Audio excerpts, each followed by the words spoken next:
Hello, everyone. Hi. Are you having a good time? As you may know, this is our first in-person event that we've been able to have in about 3 years. It's wild. Yeah, so we are so excited to see you in person, to see your faces actually attached to bodies and not in little boxes. We're so glad that you could make it. I'm Kate Moran. I'm a director at Nielsen Norman Group. And if you know us, you know that we have a big focus on practical UX. So how can we achieve the best possible experiences for the resources that we have available? Our keynote speaker tonight has spent over 3 decades helping companies achieve just that.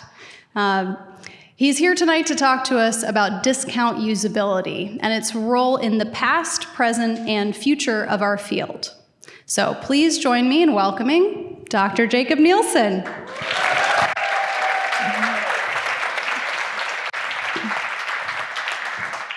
Thank you. Thank you, Kate, and thank you, everybody, for coming this evening. I feel like a little bit one of those old circus horses that when the walk-in music starts playing, I start kind of chomping at the bit to go on stage and start speaking. So I just love being on an actual stage. I give a lot of keynotes virtually, and they are on our video channels. You can go check those out. But it's still nice to be in person, right? So as Kate said, I'm talking about the discount usability revisited. And this is a concept that I have talked about for literally decades, and I started out in 1989. So let's take a little walk down memory lane. At least memories for those of us of a certain age, as it's called. For those of you who don't remember, this is a little reminder of how the computer world looked back then. So new software products that were released were Lotus Notes, SimCity.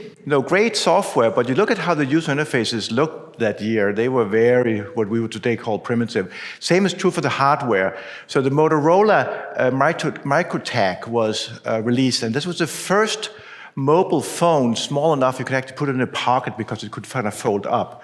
And before then we had mobile phones, but they were much bigger. Portable computers, we actually called them luggable, because they were kind of like little suitcases, little briefcases, as opposed to what we would have as a laptop today.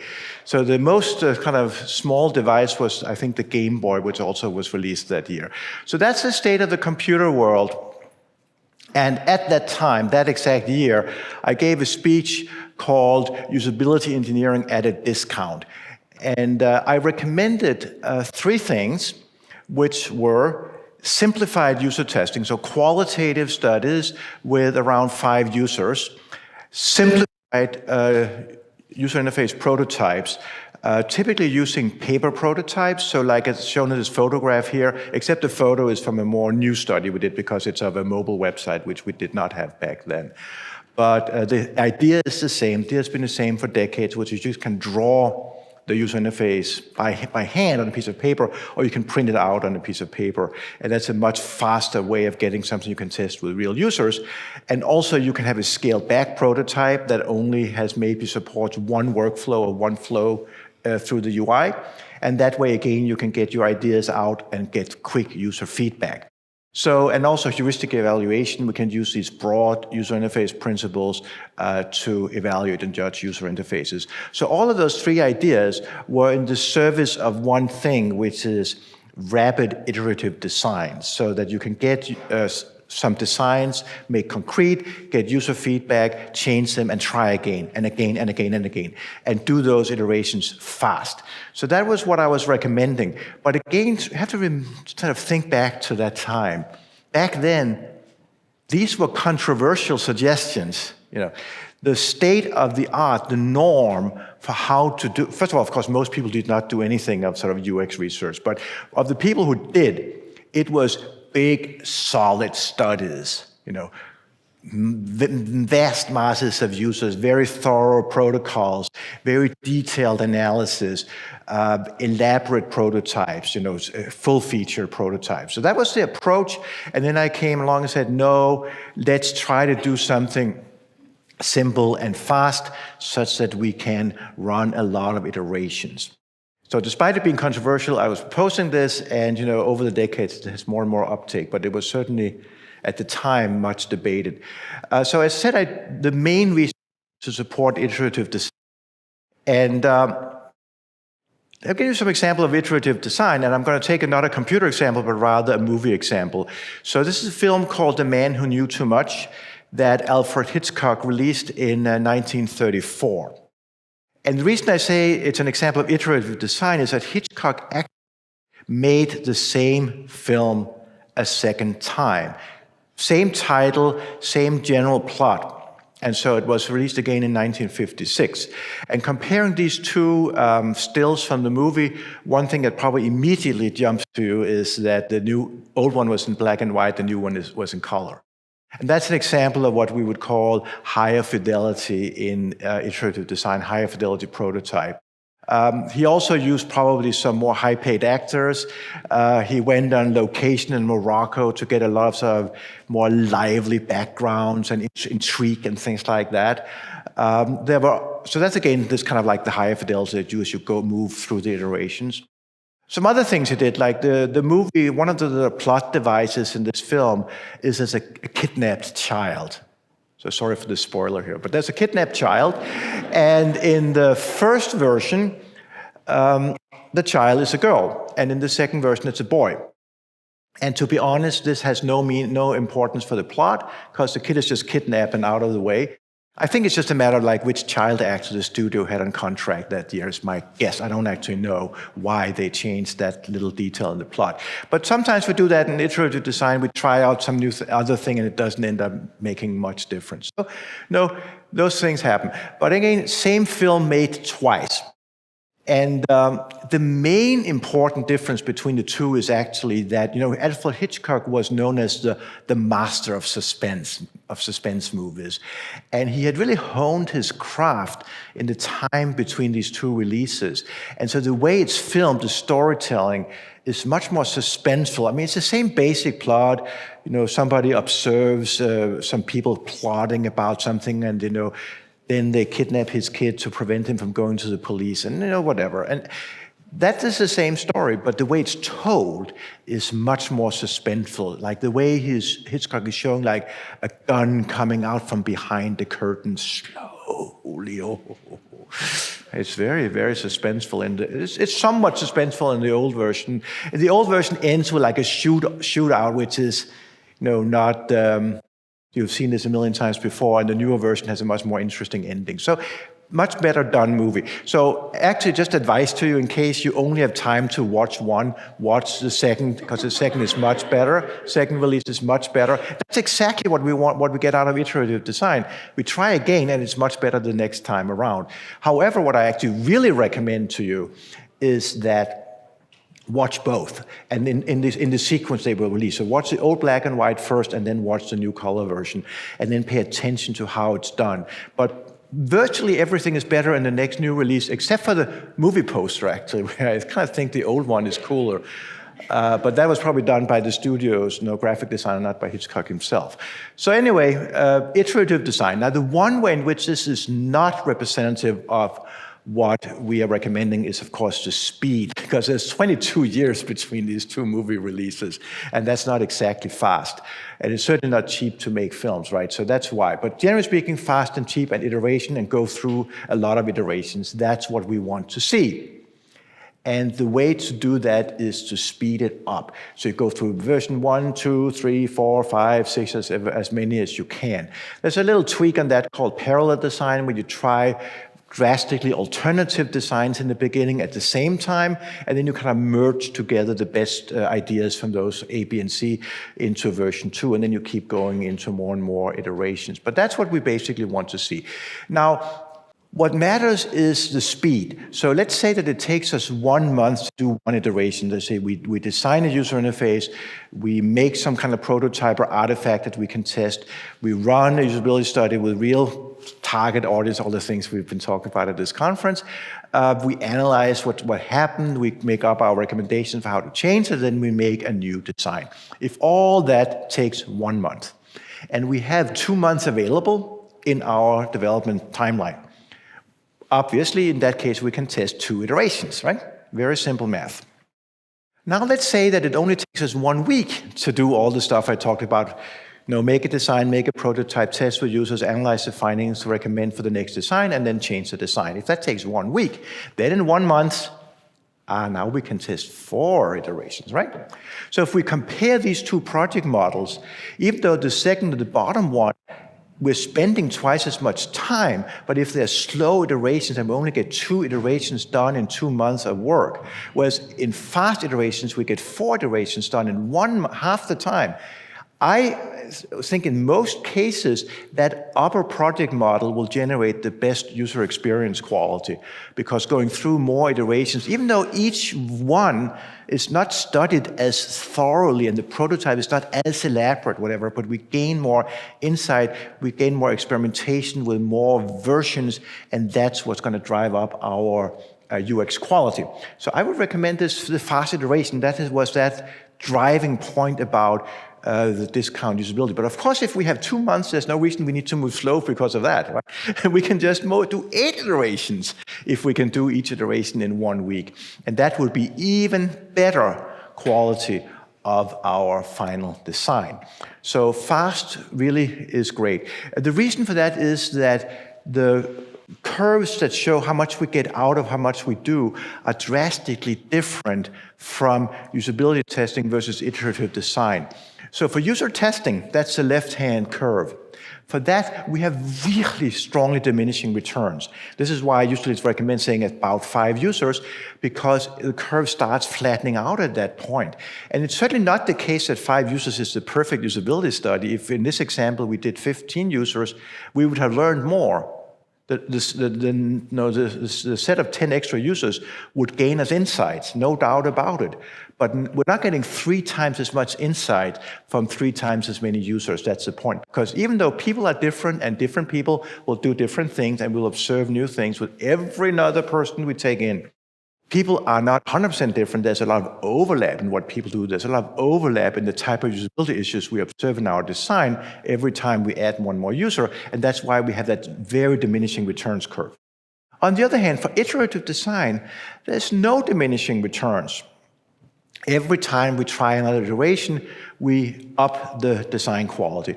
Now, I should say this chart here shows an example of what happens between 1 and 15 iterations.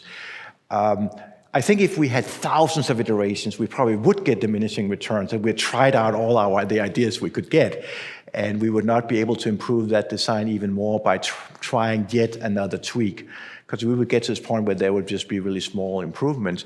But we also don't have thousands of iterations in any practical design project, because we always have a timeline. We always need to get this thing out the door. And so 15 iterations, as I'm showing you in this chart here, that's even quite a lot. It's relatively rare to even have 15 different iterations. And so during that very small number of iterations, the design space is so vast. There's so many different things we can try in user interface design. So many, it's 100-dimensional space or whatever. It's not even more than 100. I mean, enormously many. So we will not exhaust that searching through that space at all with a whatever realistic number of iterations. So that means for the 2 different things we're considering, like how thorough are we for each iteration versus how many iterations, that is biased in favor of more iterations. So we have 2 different parameters that we can vary. So we can vary the amount of time available for our design project. We can have a short time, we can have a long time. And the more time we have available, the better the quality of the product we are shipping. But we can also vary the speed with which we produce iterations and iterative design. And with slow iterations, we end up having relatively few iterations. We have much worse quality. With fast iterations, we have better quality. So and these 2 are independent of each other. That's the crucial point here.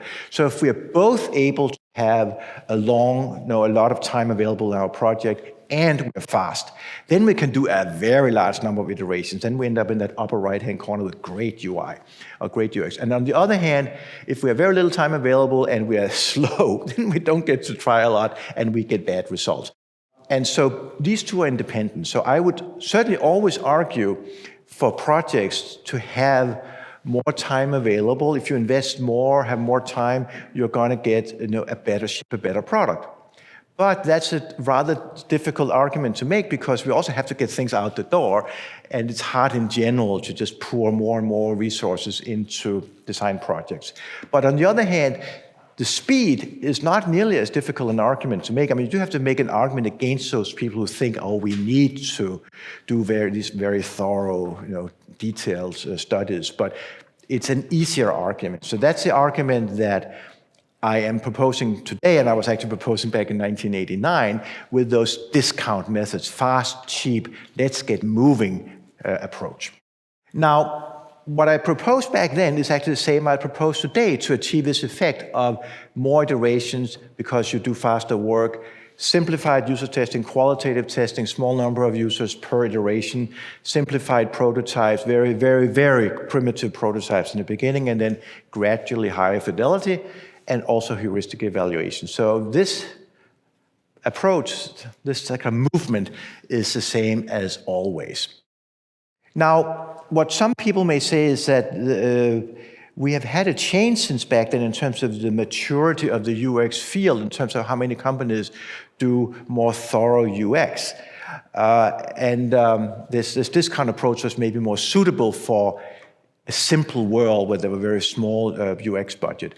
But I actually don't think this is true. But let me go through this argument. So this bar chart here shows you the results of a study we actually just did of where people fall on the 6-level maturity scale that we've developed for how thoroughly, how well organizations do user experience. So there's a lot of different factors. We have several long articles about this, but it's anything from how big the budget is, how much staff you have, how many methods, how well you use the methods, how structured it is, how systematized it is, how well the management works.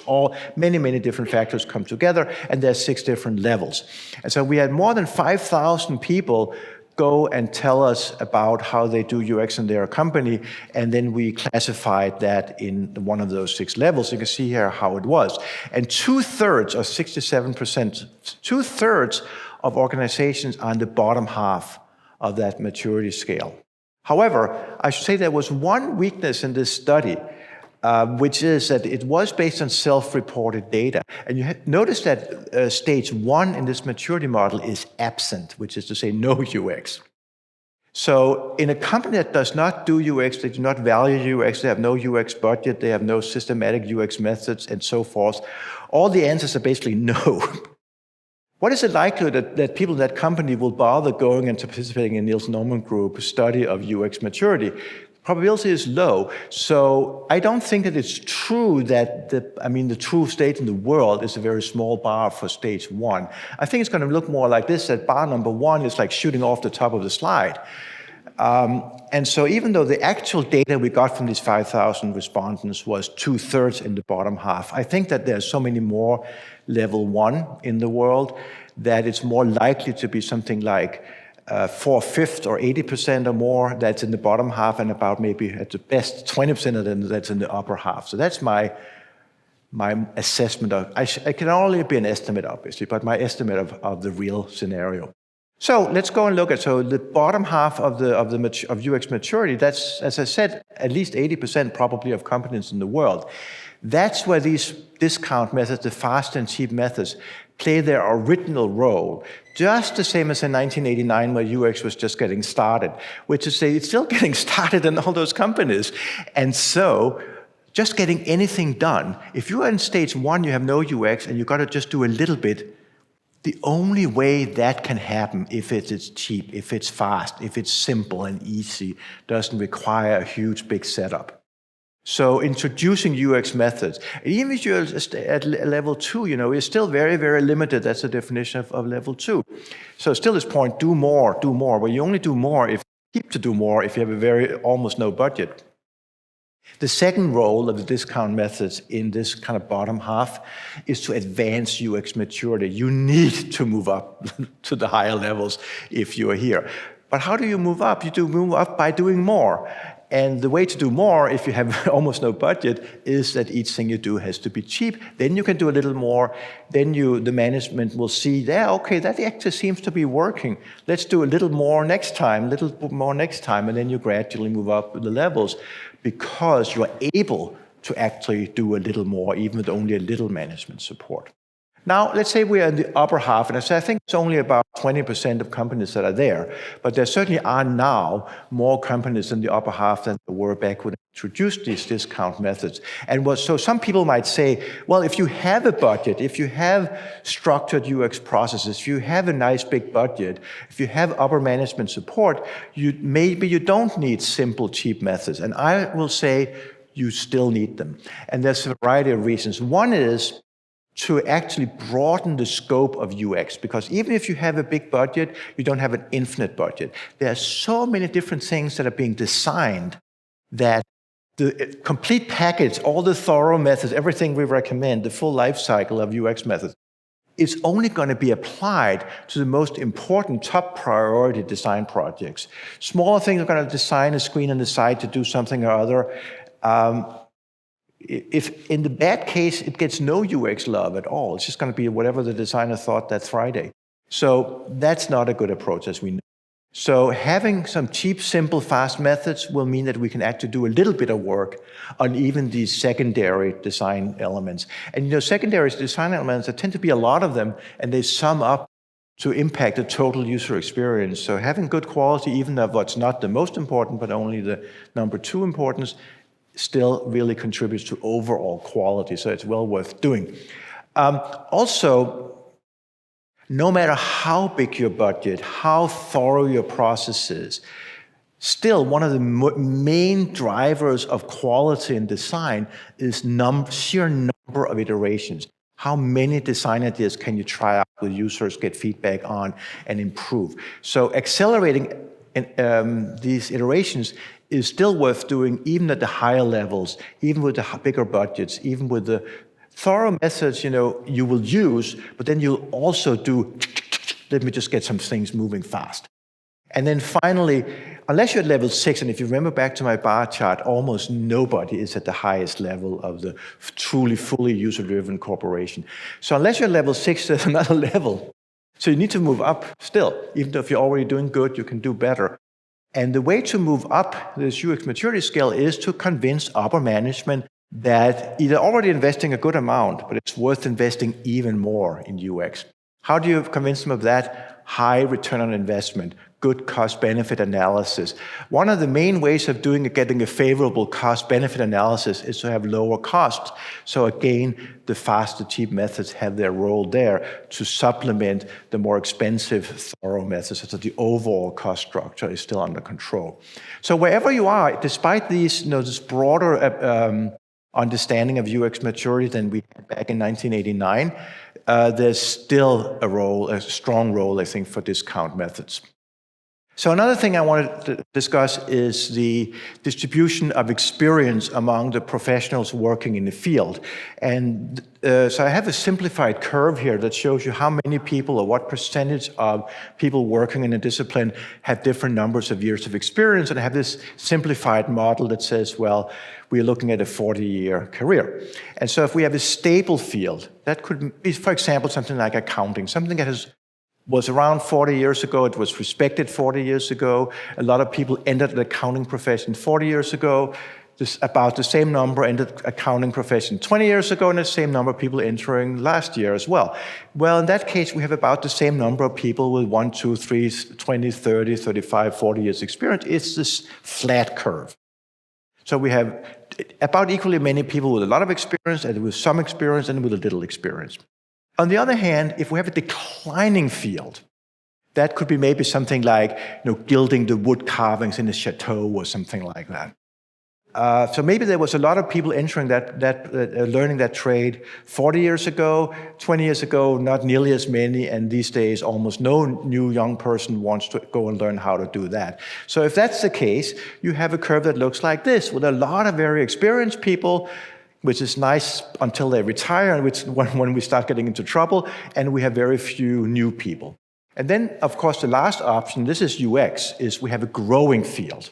So very few people started doing this 40 years ago. And the only way, by the way, to get 40 years experience is to have started 40 years ago. So you have very few very experienced people, and you have some with like the 20 years experience, good senior people, and you have enormously many new people because a lot of people started doing it recently.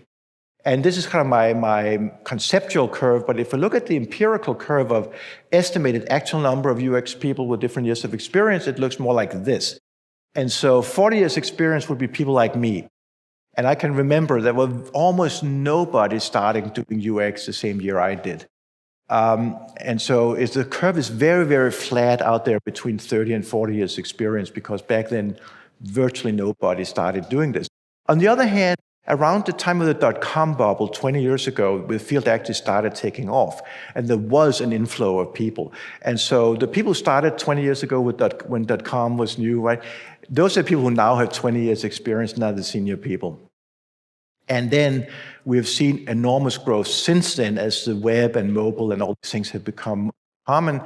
A little bit more than 300,000 people started doing UX in 2022, and those are the people who in 23, 1 year experience, right? So that's the curve how UX looks. And that's how it looks right now. We have a lot of newbies, and we have almost no experienced people. And so that's another reason why there's some benefit to this simpler method. You don't need to have 20 years experience to do, because we don't have anybody with 20, or we have very few people with 20 years experience. Now, this is how the current scenario, but my prediction is that if we go forward 20 years, it's going to look, the shape of the curve is basically going to be the same, because I think the UX field is going to explode and be enormously much bigger yet.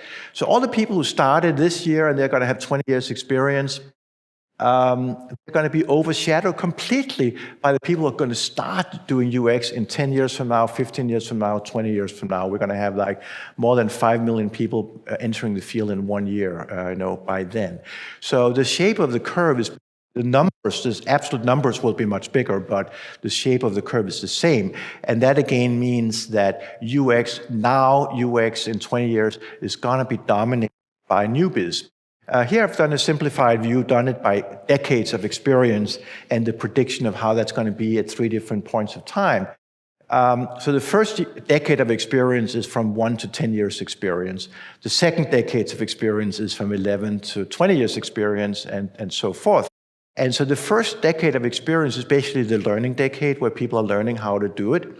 The second decade is, I call like the power decade. People are cranking out the good results because they really know how to do it, and they're just working at full speed. And then the third and the fourth decade are really like those actually really senior people who can maybe do kind of architectural things and really have the big overview.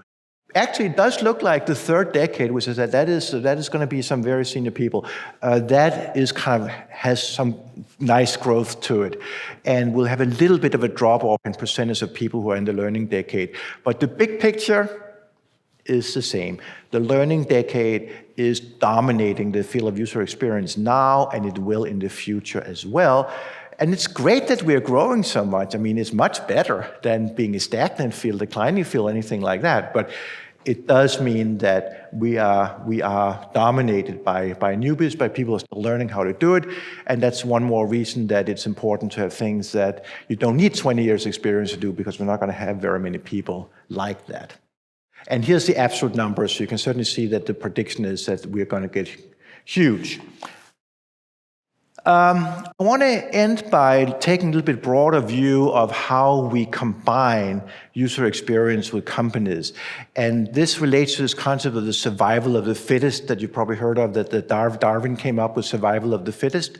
But what does it actually mean to be fit? Is an elephant more fit than a mouse? Well, an elephant is certainly bigger than a mouse. But because it's bigger, it needs to eat a lot, and that means that elephants are only actually fit to live very few places on the planet Earth. On the other hand, the mouse is a little animal, can scurry around and doesn't need to eat nearly as much, so the mouse is fit to live many more places. So the organism environment fit works for a mouse in many, many more cases. And the psychologist Robert Steinberg has kind of taken that concept of fitness and transformed it to the human environment. So I'm going to go through his model here. So there are 3 ways in which we can improve the organism-environment fit. And the first one is to adapt the organism. So how did the giraffe get to have such a long neck? Well, they didn't used to. Millions of years ago, giraffes had short necks. But there's always some natural variation. And so those giraffes who had a little bit longer necks than the other giraffes, they could eat more leaves from the trees that nobody else could eat. Therefore, they were more fit, and therefore they had more baby giraffes. And so if you look at the next generation of giraffes, more of those giraffe children had parents with a little bit longer necks than the other guys. And so you couldn't probably tell by just looking at them that the next generation of giraffes had a little bit longer necks than the previous generation. But do that over thousands of generations or millions of years, and you get what we have today, giraffes with very, very long necks.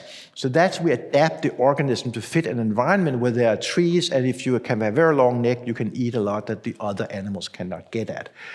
Now, this takes millions of years in nature, but for humans, we are very adaptable.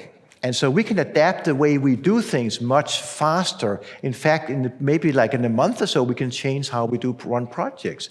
Learn how to do these more fast and cheap methods. So this is a key way for us to adapt UX to what works, what's needed in companies, is we can adapt these fast and cheap methods and get better results, cheaper results, do more iterations in whatever the budget is. For us, this is a fast way of achieving better organism environment fit or better UX to company fit. The second option is to shape the environment. And an example here is how penguins in Antarctica on the beach will move pebbles around to make a little nest where they can have their eggs better than on just a naked beach.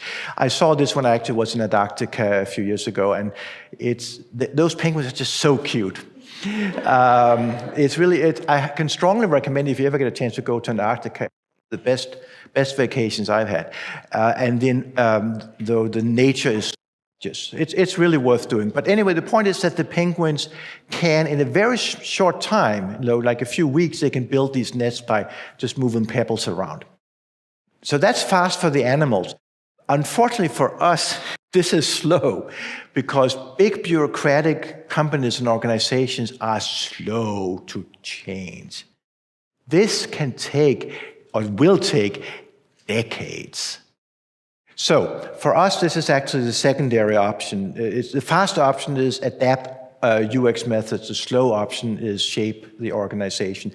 That said, even though it's slow, we can do it. And again, the discount methods have their role here because the more we can demonstrate great results from doing UX, the more we have the good high return on investment because the methods are cheap, the more upper management will gradually change shape, the way product development works, the way they do things in that company to make it more suitable for UX to become more successful. The third way of achieving organism environment fit is to actually select a new environment. And so migrating birds are the classic example of that. There's a lot of birds that will spend the summer in Canada and then the winter in Mexico, or they'll spend the summer in Europe and the winter in Africa. So the bird basically says, man, it's getting a little bit too cold here. Let me just go and fly south. And then later in the year, the bird says, man, it's getting a little bit too hot here. Let me fly north. And so the bird basically goes and flies to wherever it's nice and comfortable for the bird. And so that's select the environment. And that exact same thing applies to us. If we try to do good work in a company, but we just get rejected every time, we try to push them to see, can't we change the way we do things around here a little bit? No. We keep pushing and we keep pushing. We always turn down. We never get any good results. Quit. Get a new job. So I do like the birds, right? However, I do want to say I do think that should be the last option because it's worth trying the first two options first. Adapt how we do things, be faster, be more efficient, get better results with the way the company already works, and that should, over time also have that secondary approach of shaping the environment. So we have all three approaches, and we should consider all three. But the first one is honestly the one that tends to really have the best results, and then that leads to changing the environment or changing the company as well over decades, over years.